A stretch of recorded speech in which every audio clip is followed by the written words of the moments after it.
Hello बच्चों, कैसे हो। कक्षा 11वीं आरोह बाग 1 काव्य बाग के अंतर्गत पाठ नंबर 5 घर की याद भवानी प्रसाद मिश्र द्वारा रचित कविता है। 20 पैरे हो गए हैं, 21वां देखिए। अब तक हमने जो है लास्ट वाले पैरे में जो पढ़ा था एक बार वो देखिए। कवि ने सावन से कहा था, मैं मज़े में हूँ सही है, घर नहीं हूँ बस यही है, किंतु यह बस बड़ा बस है, इसी बस में सब विरस है। तो इसका अर्थ मैंने समझा दिया था। इससे अगले 21वें पैरे में कवि कहता है, किंतु उनसे ये न कहना, उन्हें देते धीर रहना, उन्हें कहना लिख रहा हूँ, उन्हें कहना पढ़ रहा हूँ। यानी कवि को चिंता है कि अगर सावन ज्यों की त्यों मेरी जो पीड़ा है, जो यातना यहाँ मिलती है, जो कष्ट मुझे यहाँ मिलता है, माता पिता और परिवारजनों को सावन जाकर बता देगा तो उन्हें बहुत दुख होगा। इसलिए वो कहता है, लेकिन उन्हें ये सारी बातें मत कहना कि मैं यहाँ बहुत दुखी हूँ, विवश हूँ या मानसिक रूप से उदास हूँ। उन्हें तो तुम धीर ही देते रहना, धैर्य ही देना। उन्हें कहना लिख रहा हूँ, उन्हें कहना पढ़ रहा हूँ। कि यहाँ पर भी मैं लिख और पढ़ रहा हूँ, क्योंकि शुरू से ही लिखने का कवि को जो है वो चाव है। तो यहाँ पर भी मैं अपने चाव के अनुसार, रुचि के अनुसार लिख और पढ़ रहा हूँ। तो यहाँ पर पूरे जो पैरा है उसमें मानवीकरण अलंकार है। बाकी जो शिल्प है वो मैं पहले बता चुका हूँ। 22वां देखिए। काम करता हूँ कि कहना, नाम करता हूँ कि कहना, चाहते हैं लोग कहना, मत करो कुछ शोक कहना। यानी किस तरह तुमने मेरे माँ बाप को धैर्य बंधाना है। हे सावन, मेरे माँ बाप से कहना, मेरे परिवारजनों से घर जाकर कहना कि मैं यहाँ पर काम करता रहता हूँ और ऐसे कार्य करता हूँ कि मैं अपने गांव, अपने माँ बाप और देश का नाम ऊंचा करता हूँ, नाम करता हूँ का मतलब नाम ऊंचा करता हूँ। क्योंकि स्वतंत्रता सेनानी होना, आज़ादी के लिए संघर्ष करना, ये एक गौरव की बात है। और इसी के कारण मैं जेल में आया हूँ। जेल में आकर भले ही एक कैदी के रूप में मुझे कुछ भी काम करना पड़ता हो, लेकिन वो कार्य गौरव का प्रतीक है, क्योंकि वो कार्य स्वतंत्रता आंदोलन के एवज में मुझे मिला है। स्वतंत्रता सेनानी होने के कारण जो काम मिला है वो गौरव और नाम को बढ़ाने वाला है। चाहते हैं लोग कहना, मत करो कुछ शोक कहना। और मेरे माँ बाप को ये कह करके धैर्य दिलाना कि जो मैं कर रहा हूँ उसी के कारण लोग मुझे चाहते हैं, मुझसे प्रेम करते हैं और मेरा सम्मान करते हैं। इसलिए तुम्हें कुछ भी शोक नहीं करना चाहिए, क्योंकि माँ बाप को तभी खुशी मिलती है जब उसके बच्चे का कार्य समाज द्वारा सराहा जाए। भारत का हर व्यक्ति मेरे कार्य की सराहना करता है और इसी कारण तुम्हें शोक नहीं करना चाहिए। कहने का भाव ये है, भावार्थ में आप क्या लिखोगे कि कवि अपने माँ बाप को सावन के माध्यम से ये बताना चाहता है कि मेरा कार्य जेल में जाना और जेल के यातना भरे कार्य करना या जेल का जो जीवन है वो हेय नहीं है। सामान्य तौर पर चोर, उचक्के, डाकू, बटमार, इनको जेल में डाला जाता है, जो कि हेय है, नफरत के लायक कार्य है। लेकिन मैं स्वतंत्रता सेनानी के रूप में जेल में बंद हूँ, इसलिए मेरा कोई भी कार्य है वो नाम को ऊंचा करने वाला है, न कि शर्मिंदा करने वाला है। इसलिए आपको शोक नहीं करना चाहिए। अब 23वां पैरा देखते हैं।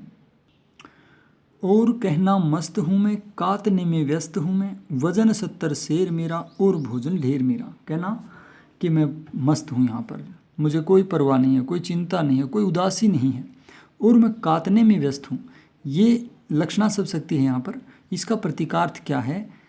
गांधी जी द्वारा स्वदेशी आंदोलन चला गया था और स्वदेशी आंदोलन के अंतर्गत जो है चरखे से सूत काटना और घरेलू या युवानों की जो लघु उद्योग थे, भारतीय लघु उद्योग जिसमें हाथ से बुनकर कपड़ा बनाते थे, वो कपड़ा बनाना और पहनना, ये सब स्वदेशी आंदोलन का प्रतीक था, जो गौरव का प्रतीक था, स्वतंत्रता प्राप्ति की राह में एक आंदोलन का रूप था। इसलिए कातना अपने आप में स्वतंत्रता आंदोलन का ही प्रतीक है। ये कहना कि मैं बिल्कुल भी उदास नहीं हूँ, मस्त रहता हूँ और कातने में व्यस्त हूँ, यानी राष्ट्र सेवा के कार्य में लगा हुआ हूँ, देशभक्ति और स्वदेशी आंदोलन में लगा हुआ हूँ। वजन 70 शेर मेरा और भोजन ढेर मेरा। मेरे माँ बाप, मेरे परिवारजनों से ये मत कहना कि यहाँ पर भरपेट खाना भी नहीं मिलता। हे सावन, उनसे जाकर ये कहना कि आज भी मेरा वजन 70 शेर है और ढेर सारा भोजन मैं खाता हूँ।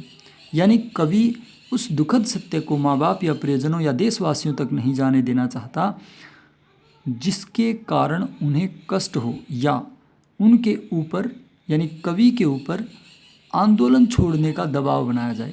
तो वो किसी भी कीमत पर आंदोलन नहीं छोड़ना चाहता और इसलिए कुछ कटु सत्यों को अपने प्रियजनों से या परिवारजनों से या देशवासियों से छिपाना भी चाहता है।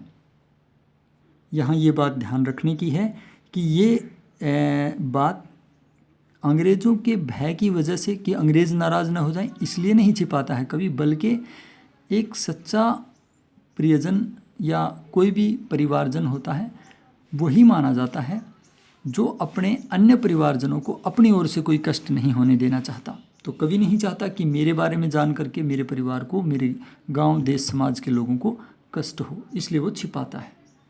आगे कवि कहता है, हाय रे ऐसा न कहना है कि जो वैसा न कहना, कह न देना जागता हूँ, आदमी से भागता हूँ। अब कवि कहता है, हाय ऐसा मत जा कर के कहना जैसा कि यहाँ हो रहा है, क्योंकि यहाँ पर अंग्रेज़ बहुत बुरी तरह से भारतीय कैदियों को यातनाएं देते हैं, स्वतंत्रता सेनानियों को तो विशेष रूप से सताया जाता है। तो ये बात अगर तुम घर जाकर कहोगे, मेरे परिवारजनों को, गांव मोहल्ले के लोगों को, मेरे समाज को अगर ये जाकर कहोगे तो बहुत दुख होगा, उन्हें बहुत पीड़ा होगी। इसलिए हाय, यहाँ जो हो रहा है वो यातना, वो कष्ट, उसके बारे में वहाँ जाकर मत कहना।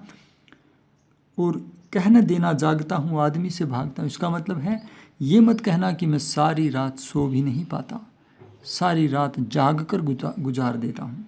और आदमी से भागता हूँ, इसका प्रतीकार्थ क्या है कि जेल में आने के कारण, क्योंकि मेरा आंदोलन मध्यम पड़ गया, मैं देश के लिए कुछ कर नहीं पा रहा, यहाँ असहायों की तरह कोठरी में बंद हूँ, इससे मैं इतना हताश उदास हूँ कि आदमी की से आंखें भी नहीं मिला पाता, क्योंकि जिस आंदोलन का मैंने संकल्प लिया था वो पता नहीं पूरा हो पाएगा या नहीं, इसी कारण से मैं आंखें चुराने लगा हूँ। ये बात अपने मेरे माता पिता से या मेरे परिवारजनों से मत कहना।